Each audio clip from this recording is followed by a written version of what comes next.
Jadi orang itu boleh jago, tapi kalau kemampuan berkomunikasinya nggak bagus, pada saat nanti suatu saat dia mau dinaikin karir, ini anak udah pasti nggak bisa nih. Seringkali kita terlalu jago untuk membahas spesifikasi produk kepada klien, tapi kita lupa kalau misalkan yang kita hadapi itu adalah manusia, bukanlah robot.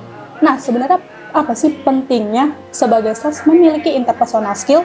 Langsung aja kita bahas dengan Coach Arif.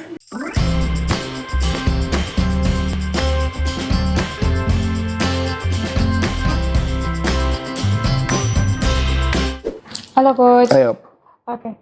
Ini balik lagi ya Coach ya. Kalau misalkan kita sebagai seorang sales, apakah kita tuh harus punya yang namanya interpersonal skill, Coach? Interpersonal skill itu kan sebenarnya kemampuan berkomunikasi ya. Inter kan personal kan berdiri sendiri. Inter kan berarti kemampuan dia, skill kemampuan dia. Seorang sales harus mempunyai kemampuan berkomunikasi yang baik, pasti iya. Karena kalau dia nggak, sebenarnya bukan hanya seorang sales, bahkan setiap orang pun kalau di dunia pekerjaan, orang yang punya kemampuan interpersonal, karirnya akan lebih cepat naik promosi. Nah, jadi kalau orang interpersonalnya nggak gitu bagus, maka kemungkinan dia untuk naiknya agak sedikit berat. Walaupun kondisinya kayak gini, saya kasih contoh ya. Bahkan di tempat kerja anak saya gitu ya. Anak saya kan kerjanya bagian programming gitu ya.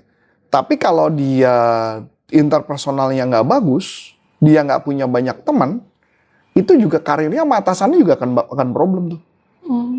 Jadi jadi orang itu boleh jago, tapi kalau kemampuan berkomunikasinya nggak bagus, pada saat nanti suatu saat dia mau dinaikin karir, ini anak udah pasti nggak bisa nih, dianggap nggak bisa berkomunikasi yang baik. Saya kasih gambaran begini, waktu dulu saya bekerja waktu pertama-tama awal jadi seorang sales, saya pernah bekerja di satu company yang nggak terlalu besar, terus kemudian bekerja di company yang kedua yang cukup besar. Nah, ketika di besar itu, saya banyak banget mendapat teguran, khususnya berkaitan dengan komunikasi. Pada saat saya ditegur itu, khususnya ketika menggunakan bahasa Inggris. Jadi, waktu itu sampai sempat dibicarakan bahwa Arif tuh kalau ngomong tuh smoke gitu loh. Saya sempat tanya, smoke itu maksudnya gimana? Smoke itu kan asap gitu. Smoke itu artinya kalau saya ngomong itu nggak to the point, nggak jelas, muter-muter.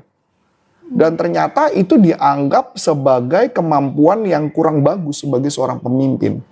Dan karir saya sempat terhambat, tidak bisa naik karir berikutnya. Itu yang saya temukan di berbagai company karena dianggap saya tidak bisa menyampaikan informasi atau pada saat meeting saya cenderung diem. Nggak menyampaikan suatu ide, nggak memberi masukan, saya simpan semua sendiri, saya telan semua sendiri, karir itu mandek tuh.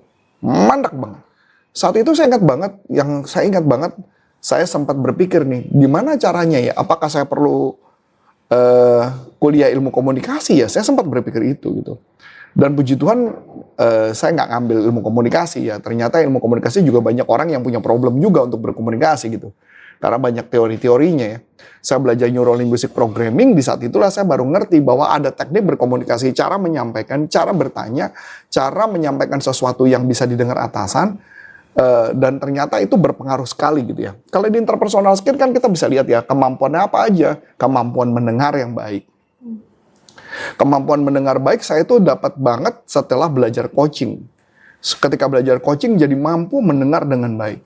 Karena saya dipaksa untuk mendengarkan. Kemampuan bertanya, saya punya kemampuan bertanya yang sangat baik. Kemampuan menyampaikan pendapat, saya juga punya kemampuan menyampaikan pendapat yang baik gitu loh. Nah, itu semua proses-proses belajar yang tidak mudah untuk melakukan sesuatu. Jadi, saya ingat banget ya, gak usah bicara waktu ketika menjadi sales lah. Saya bicara contoh lagi ya. Waktu di Los Angeles, saya ingat banget di Los Angeles. Waktu itu di hotel, saya lagi kebetulan pengen, kalau nggak salah Green Canyon atau apa ya, saya lupa ya. Saya pergi mau ke Green Canyon, saya minta tolong sama pihak resepsionis hotel untuk diatur supaya besoknya saya gampang dan sebagainya. Saya nyampaikan dengan gaya orang Indonesia. Gaya orang Indonesia kan kalau ngomong pasti pakai permisif gitu loh. Atau ngomongnya bukan premis mayor, tapi dia ngomongnya umum dulu gitu loh misalnya. Besok saya mau rencana bla bla bla bla bla bla bla. Karena kesana saya nggak tahu di jam berapa, ngomong muter-muter dulu tuh. Kemudian dibantu di telepon. Ketika ditelepon, yang dia sampaikan di telepon itu tidak sesuai dengan yang saya harapkan. Tidak sesuai nih, berarti komunikasi saya yang saya ngomong ke dia nggak nerima. Paham nggak maksudnya? Jadi kalau Anda ngomong tapi dia nggak bisa nangkap, berarti yang salah buat siapa? Bukan yang nerima loh, karena yang menyampaikan yang salah. Waduh, terus kemudian saya bilang, sorry, bukan itu maksud saya gini. Tahu nggak apa yang dilakukan sama dia?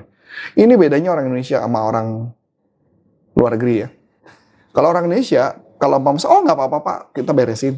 Kalau orang bule tahu apa yang terjadi, dia pegang pulpen, dia bilang, dipatahin sama dia pakai tangan. Depan saya. Terus saya bilang, sorry. Itu benar, it's okay. Tapi udah dipatahin, kita rasanya udah gak enak tuh.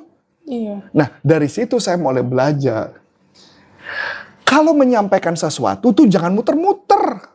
Langsung to the point, apa message yang mau disampaikan. Dan ternyata juga saya baru ngerti. Waktu saya ketemu dengan Dr. Richard Bandler, penciptanya NLP, biasa kalau orang mau foto, halo, Dr. Richard Bandler.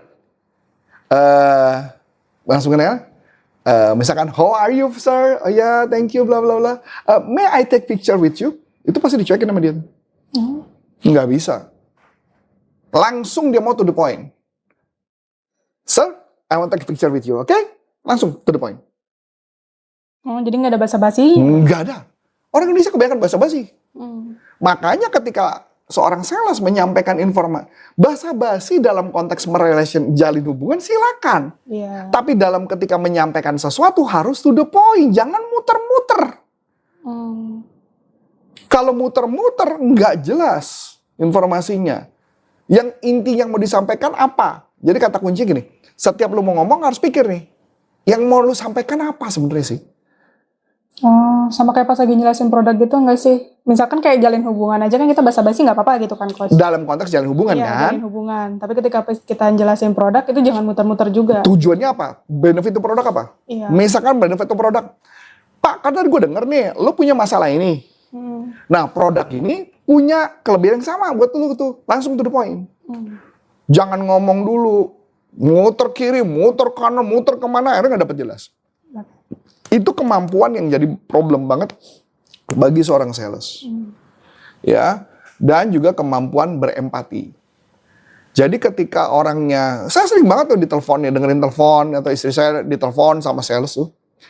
Halo, selamat pagi Bu, saya dari bank ini, minta waktunya sebentar. Handphonenya di speaker, ditaruh, kita ngobrol. Dia ngomong terus tuh. Saya yakin dia dengar sih. Saya yakin dia dengar. Ini orang lagi nggak dengerin dia.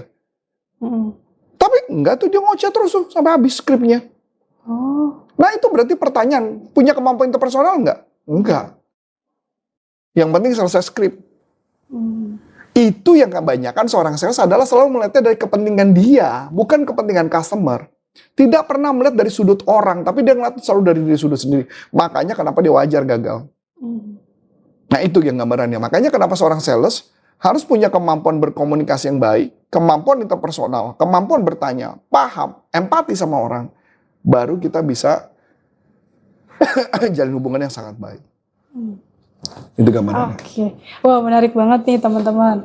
Oke, Coach. Tadi kan tanda-tanda, ibaratnya kalau misalkan dia emang nggak punya interpersonal skill itu kan kelihatan ya, Coach ya. Kalau misalkan dia dari komunikasi aja kurang baik, terus kurang empati juga, dan sebagainya. Nah, kalau misalnya dari teman-teman sales nih, udah merasakan ini kurang punya interpersonal skill nih. Nah, apa yang perlu teman-teman sales itu lakukan per hari ini untuk kedepannya agar interpersonal itu lebih baik, Coach? Pertama sih paling penting adalah belajar bagaimana menyampaikan segala sesuatu langsung to the point. Itu latihan pribadi mungkin di depan cermin atau bukan hanya depan cermin, tapi latihan sama siapa aja kalau ngobrol, jangan muter-muter dulu, tapi ngomong langsung to the point. Message-nya apa yang mau disampaikan? Misalkan contoh nih yang gampang sederhana deh. Saya ada keperluan mau pulang jam 4 sore. Oke kan? Gini Bu Ali, saya mau nanya Bu Ali ya. Ini kerjaan masih ada lagi nggak ya? Oh nggak ada nggak? Kerjaan ada beberapa yang mau dikerjain. Oh gitu, masih ada beberapa kerjaan ya. Ini urgent nggak kerjaannya? Iya urgent, karena ini mesti dikerjakan dengan cepat. Oh gitu, jadi kerjakan dengan cepat. Oh oke. Kalau ini dikerjakannya selesai besok, bisa nggak ya? Lah itu kan basa-basi tuh. Iya. Sadar nggak banyak yang orang ngomong kayak gitu? Iya. Nanti Kenapa nggak langsung to the point? Berarti langsung kalau misalnya emang pulang jam 4 ya udah langsung izin. Bu, saya ada keperluan jam 4 karena ini keluarga saya baru ini. Nanti ada beberapa kerjaan kalau misalnya memang dibutuhkan urgent, saya akan kerjakan di rumah. Boleh ya Bu? Selesai to the point. Gak usah cerita, nanya. Kebanyakan kan gitu, nanya. Contoh lagi deh, contoh deh.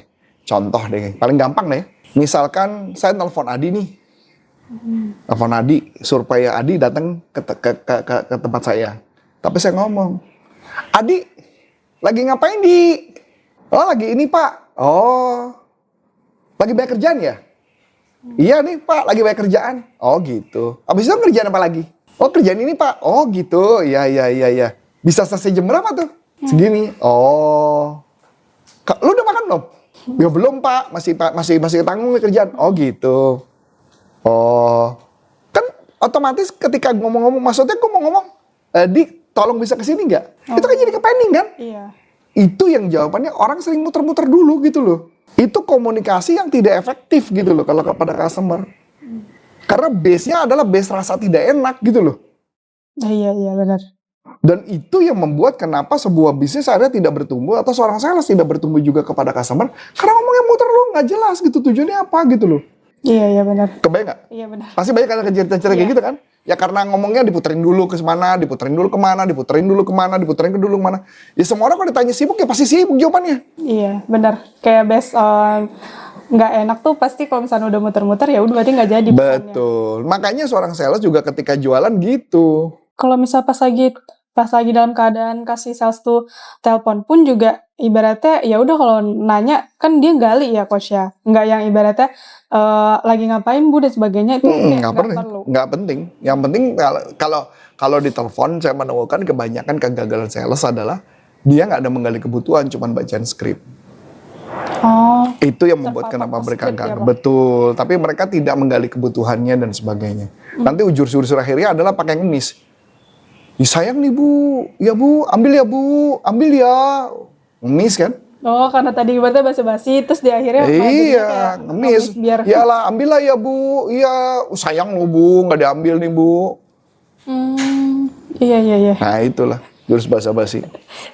Oke, menarik banget nih teman-teman. Kalau misalnya teman-teman ada pertanyaan, langsung aja tulis di kolom komentar. Kalau teman-teman mau diskusi langsung bareng Coach Arif, bisa klik link yang ada di deskripsi untuk join grup WhatsApp-nya ya.